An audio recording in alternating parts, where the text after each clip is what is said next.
Mga kafati, ang lulutuin natin ngayon ay steamed siomai with chili garlic oil. First step ay magpapainit tayo ng oil. Dapat marami po yung oil natin.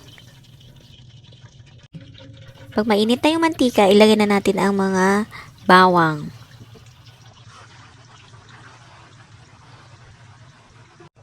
Next ay maglagay tayo ng 2 tablespoons of brown sugar. Then, ilagay na natin ang chili.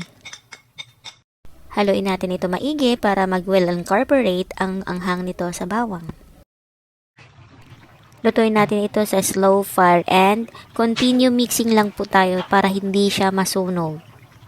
May advice to yung mga kafati, siguraduhin sariwa ang bawang at siling labuyo. Ang mga sariwang sangkap ay nagbibigay ng mas malasa at mas aromatic na resulta. Tandaan nyo yan mga kafati. Yan, ang paggawa ng masarap na chili garlic oil mga kafati ay isang sining na nagiging mahusay sa pagsasanay at mag-esperimento. Mga kafati, kapag tama ang mga sangkap, wasto ang iyong proseso at pwedeng maging creative tayo. Makagawa tayo ng isang flavorful na chili garlic oil na for sure magugustuhan ng lahat. Ayan, ibudbud na natin ang sarap sa siomai.